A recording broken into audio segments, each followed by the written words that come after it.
Can you define what a study drug is for me and give me some of the adverse effects that study drugs have on people?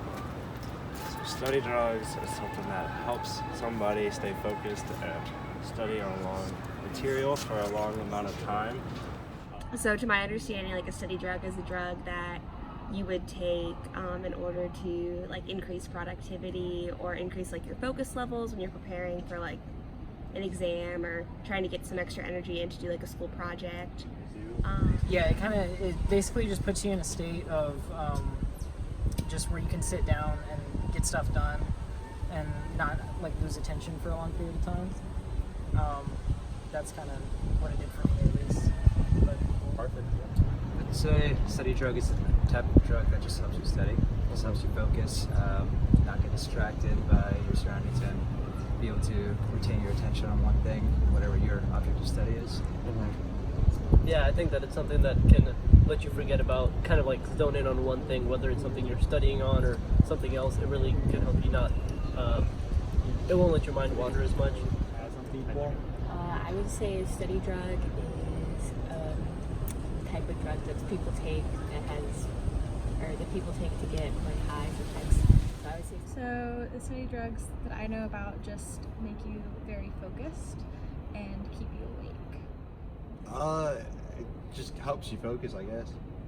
It makes it easier for you to just learn stuff and kind of like get stuff from like that part of your brain where it's like in your short-term memory into your long-term memory. Anything that you use, I mean, does caffeine count? Yeah. I guess probably that counts for some people. It's what they would use to study, something that helps you study. Right on.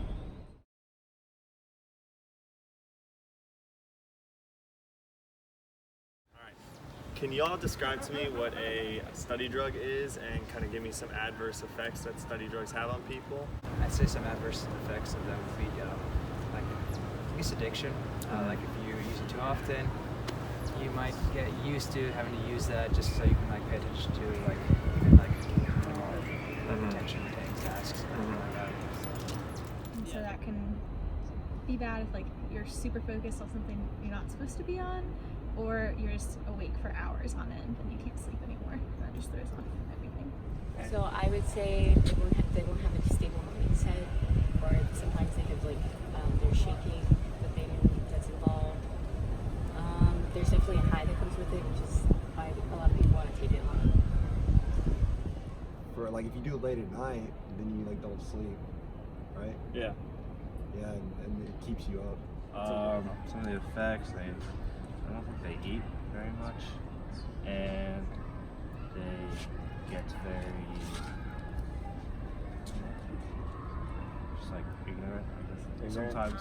And I guess some of the adverse effects of study drugs would just be like if you're not prescribed to take the medication, then you could, have like an allergic reaction to it, or it could just like affect your body in a way that, you're not prepared for. I didn't really notice many adverse effects. I felt like it could help me pretty well. So other than like rough come downs, it helped me to sit down and like get my shit done. Sorry. It's okay. People kind of start to rely on them, and that's probably not good. But I don't know. I don't know too many people that do that, honestly. What do you...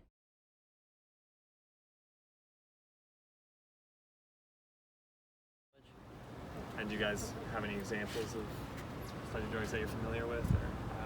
Caffeine and Adderall, the ones that I can think of right now. I'd say some people. My favorite study drug was Vyvanse, and I took that for about 10 years. And Adderall. Adderall.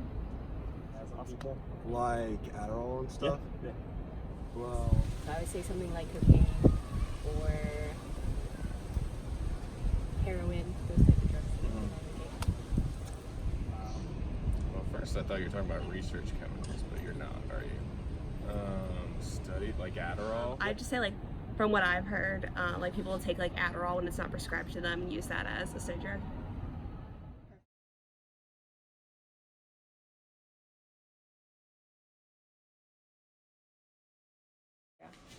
Here's the truth. Study drugs are actually prescription drugs used in an attempt to treat attention deficit disorder, also known as ADD, narcolepsy, improve memory, increase mental alertness and concentration, as well as boost energy levels and wakefulness. Some adverse effects of study drugs include fast heart rate, sleep problems, decreased appetite, and moodiness and irritability.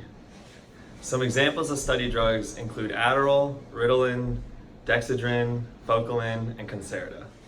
More than half of the college students that are prescribed study drugs have been asked if their pills can be sold. This is the most common way abusers of these drugs obtain the drugs.